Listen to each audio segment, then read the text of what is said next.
যুক্তরাজ্যের Napier barrack আশ্রয় প্রার্থীদের থাকার জন্য প্রথম গণ আবাসন কেন্দ্রগুলোর মধ্যে একটি বহু বছরের বিতর্কের পর যা বর্তমান লেবার সরকার বন্ধ করতে যাচ্ছে। এই আশ্রয় সেন্টারে বাসস্থানের নিম্নমান জরাজীর্ণ ব্যবস্থা এবং কট্টর ব্রাণপন্থীদের প্রতিবাদ সহ বিভিন্ন সমস্যা দেখা দিয়েছিল। এই তথ্যটি সংসদের সর্বদলীয় হোম অ্যাফেয়ার্স কমিটির তদন্তের অংশ হিসেবে হোম অফিসের নথিতে রয়েছে। নথিতে স্বরাষ্ট্র মন্ত্রণালয় বলছে, স্বরাষ্ট্র মন্ত্রণালয় 2025 সালের সেপ্টেম্বর পর্যন্ত নেপিয়ারে কার্যক্রম পরিচালনা করবে। তারপর এটি প্রতিরক্ষা মন্ত্রণালয়ের কাছে হস্তান্তর করা হবে। নেপিয়ার ব্যারাক এবং ওয়েলসের পেমব্রোকশায়ারের পেনালি ব্যারাক 2020 সালের শেষ এবং 2021 সালের শুরুতে স্বল্প সময়ের জন্য আশ্রয় প্রার্থীদের থাকার ব্যবস্থা হিসেবে ব্যবহার করা হয়েছিল। কোভিডের সময় আশ্রয় প্রার্থীদের জন্য পর্যাপ্ত আবাসন ব্যবস্থা নিশ্চিত করার চাপে এই কেন্দ্রগুলো খোলা হয়েছিল।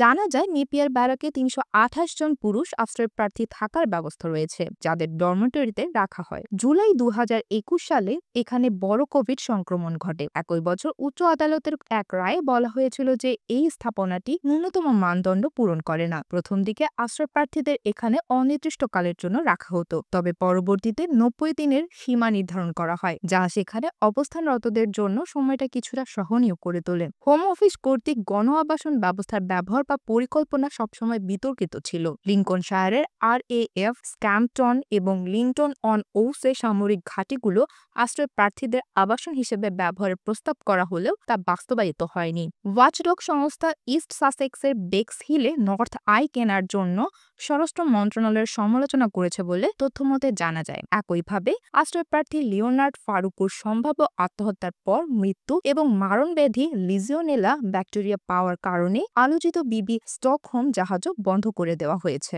বর্তমানে শুধুমাত্র এসেক্সের দূরবর্তী সামরিক ঘাঁটি ওয়েদারস্পিল্ড চালু রয়েছে, যার বন্ধ হওয়ার নির্দিষ্ট তারিখ নেই। তবে সম্প্রতি উচ্চ আদালতের এক রায়ে 3 জন আশ্রয় প্রার্থীকে সেখানে অবৈধভাবে রাখা হয়েছে বলে ঘোষণা করা হয়েছে। যদিও মামলার বেশিরভাগ বিষয়ে আদালত স্বরাষ্ট্র মন্ত্রণালয়ের পক্ষেই রায় দিয়েছে। আশ্রয় প্রার্থীদের প্রতিনিধিত্বকারী আইনজীবী এমিলি সুথহিল নেপিয়ারের পরিস্থিতি চ্যালেঞ্জ করে বলেন, নেপিয়ার ব্যারাকে আর আশ্রয় প্রার্থীদের রাখা হবে না। এই সিদ্ধান্তকে স্বাগত জানাই। 4 বছর আগে উচ্চ আদালত রায় দিয়েছিল যে সরকার অবৈধভাবে আমাদের মক্কেলদের এখানে রেখেছে, তবুও এখনো শত শত আশ্রয় প্রার্থী এখানে অবস্থান করছে। তিনি আরও বলেন, বিশেষত নির্যাতন ও মানব পাচারের শিকার আশ্রয় প্রার্থীরা শারীরিক ও মানসিকভাবে বেশি ভঙ্গুর অবস্থায় থাকে। তাদের মর্যাদার সঙ্গে থাকা ও ন্যায়সঙ্গত আশ্রয় পাওয়ার অধিকার রয়েছে, যা সামরিক ব্যারাকে গণহারে রেখে পূরণ করা সম্ভব নয়।